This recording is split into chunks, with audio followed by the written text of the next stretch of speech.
to 8. And it's Morning Report, and now there are 5. Stephen Joyce has put his hat in the ring to lead the National Party, and he's with me here in the Morning, Auckland Guyon. studio. Good morning to you. How are you? You're a bit late, aren't you? No, I think not for the interview, but for putting your hand up. No, 1 week to go. I think the last leadership change to bill was 1 week in total, so I'm feeling comfortable about that timing. Why did you wait a week, though? I wanted to give it some serious thought and hear what people had to say. And I've actually had a huge amount of people, both inside and outside the caucus, come to me and say you should stand, that they believe I have the skills for the job. And I reflected on it and thought, why would I do that? And the answer is my passion for this country, and that drives everything else. I'm not, as you probably know, I'm not particularly driven by my personal ambition, but I am incredibly I'm a believer in the future of this country. Yeah, but presumably you were passionate about New Zealand before last week, right? That's true. Okay, so what changed it? What flipped it for you? Well, for a start, Bill retired. That had but while others were putting their hands up, in fact, Judith Collins didn't wait. No, too she was long. fairly fast out of the blocks. Yeah, but that is Judith. We all have our brand. What's her brand? Judith is you'll never die wondering what Judith thinks. I think that's one of the parts of her brand. Like Judith's very talented. That's a good thing, isn't it? It is absolutely a good thing. Now, but from my perspective, I always want to do the right thing by the party, and I thought, well, this will be an interesting race. Should I put my name forward? A lot of people came to me and said, yes, you should. So I am. We talked about her brand. What's yours? My brand is somebody who is a strong advocate for New Zealand. I get things done. I think if you look over my ministerial career, I've probably had the opportunity to achieve more things than many people have, and I know the potential that this country has. I'm excited about it, and I think I know the recipe that will help get us there, largely because of the experience we've had in the last few years. We're not by any means talking about going back to the future. It's about the future, but it's about believing in the potential of people, of individuals and their families to get ahead and to and succeed in a modern world from a New Zealand base. And I believe absolutely in that. And I see across the aisle a government which is a bit underneath it all with its policy prescription, a bit defensive, a bit worried about the world, that wants to sort of turn back in time, despite the youth of the Prime Minister, turn back in time to things like 70s unions and things like that, which is all about protecting the past. And actually we have to embrace the future. Okay, you mentioned the Prime Minister's youth. How old are you? I'm 54 years old, which is exactly the average, actually slightly less than the average age of the current Prime Minister and Deputy Prime Minister. Yeah, you like your numbers. How's that $11.7 billion hole going? Well, have you found it yet? Yeah. Well, actually, it's all over Wellington. If you talk to all the senior public servants in Wellington, they have been given absolutely clear messages. They have no money to spend. The reason we're not spending the mental health contingency currently is because the government doesn't want to spend it.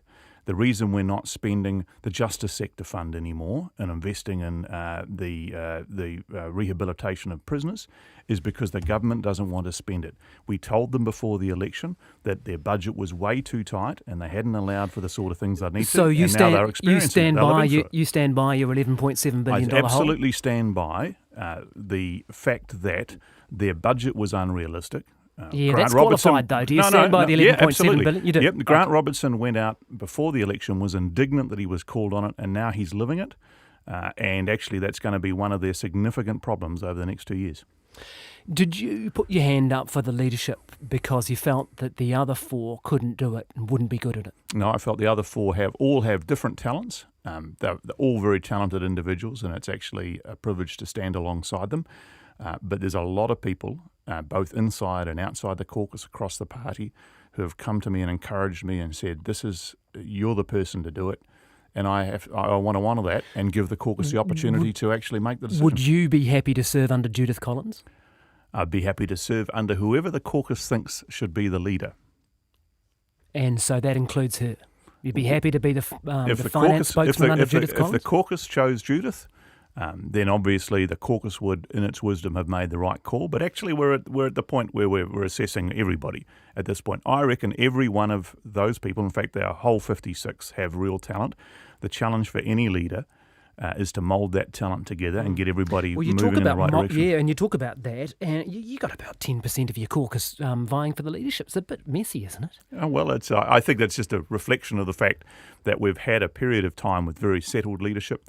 And naturally enough, people are going to test that a little bit now that there's an opportunity. There's no It's actually a really good process. Bill's put his hand up and stepped down, so it's not a case of people worried about their loyalties. I've always been an incredibly loyal person, loyal to John first and then to Bill. So that would never have been a question if one of them had been in the roles, but they're not now. And Bill is retired, so that means that people will step up, and I think it's exactly as you'd expect. You didn't make it last time because Didn't make what? Government. Yep. You've accepted that? Yeah, no, I didn't know what you were talking about. I thought you were talking about leadership. Anyway, go on. Yes. We both agree on that? I think we're comfortable. I think we're comfortable with that. Go on. Yeah, Yes, yeah. yes. Now, you didn't make it, you didn't have any mates, effectively, in a colloquial sense, right? No, we didn't make it because Winston Peters appointed the Labor Party to be the government. That's okay, right. well, same thing. Are you going after Peters for costs?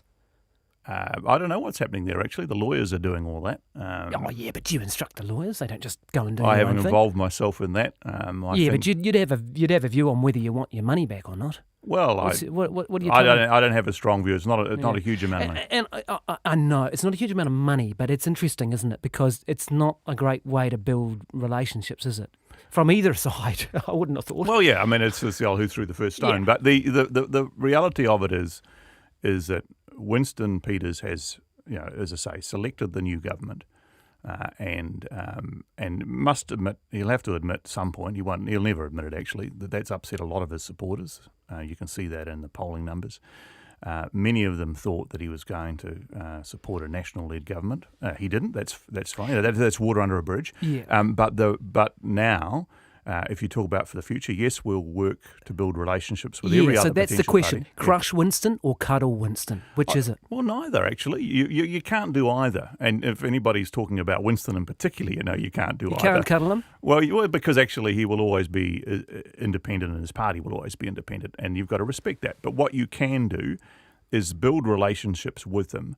But I think in 2020, the public will demand to know which parties are thinking of siding with which. Just as an outcome of the 2017 result, they will sit there and go 2020, okay, who's going to be with whom? And I think they'll be quite strongly punishing people who won't tell them. Okay. Just finally, you're a commercial guy, right? Back in the day. It's the history of it, yes. What's your elevator pitch? My elevator pitch. For leadership, yeah. My elevator pitch is that I believe passionately in New Zealand. I know the potential of this country.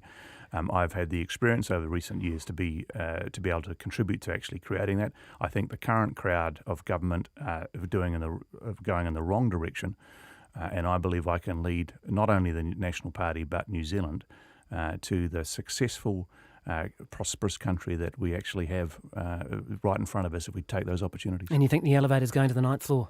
Well, we'll just have to wait and see. There's a lot of steps to go between the two. Thanks very much for your time. Do appreciate it. That is Stephen Joyce, who is the latest aspirant in the... It's not really...